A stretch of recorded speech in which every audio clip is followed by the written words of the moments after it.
Ramir Boulder po, narito muli. Ito na, ang mainit na update ngayon. Ah, did personal conflict cross the line into public accusation? Yan po ang mga balita. Cavite representative to apologize to Enrique Rason Jr. over bribery claim. Cavite Representative Francisco Kiko Barsaga said he will personally apologize to business tycoon Enrique Rason Jr. after accusing him of bribing Barsaga's former party mates at the National Unity Party. The lawmaker admitted that his statements were driven by personal grudge and not based on verified facts. Yan ang sinasabi ko. Hindi ka pwedeng magpadalos-dalos sa mga sinasabi mo. Inaakusahan mo si Enrique Rason na nag-bribe sa NUP upang manatili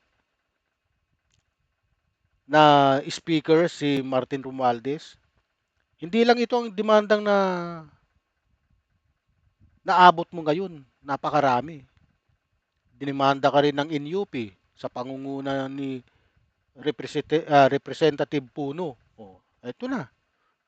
Yan ang sinasabi ko eh. Masyado kang madaldal kasi eh. Hindi mo iniisip yung consequences ng kadaldalan mo. Bago ka kasi magbitaw ng salita, dapat mayroon kang hinahawakang matinding ebidensya. Wag kang magbibitaw ng salita na bandang huli ito ay magiging magre-reflect sa personalidad mo. Dahil hindi mo nga nakikita, hindi mo maipakita ang ebidensya. Mahirap yun, puro lang daldal na wala ka namang pinanghahawakang ebidensya. Ayan na ngayon. Bakit ka magsusuri ngayon? Eh kasi nga, nakagawa ka ng mali. Eh, oh. Pero pasalamat ka kung tanggapin ni Enrique Rason ang pag-apologize mo sa kanya. E paano pag hindi? Oh, halimbawa tinanggap niya pero tuloy pa rin yung demanda niya sa iyo. Oh, 'di ba? Mahirap.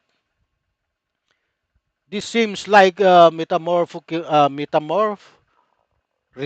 or sarcastic commentary on Barsaga's situation perhaps, implying that his careful backpedaling words the slow umbrella as a shield of cautious retraction won't save him from consequences like legal battles, reputational damages, or political fallout. Yan po. Kaya mag-ingat-ingat po tayo.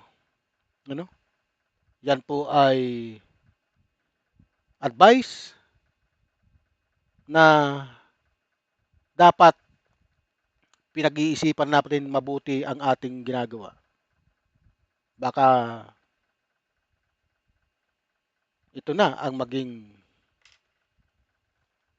huling pagkakataon para sa iyo, Senador Congressman Kiko Barsaga, dahil balak ka nang ipa-expel dyan sa Kamara ng mga dati mong kasamahan dyan sa NUP sa pangunguna po ni Representative Puno. Ano? Okay.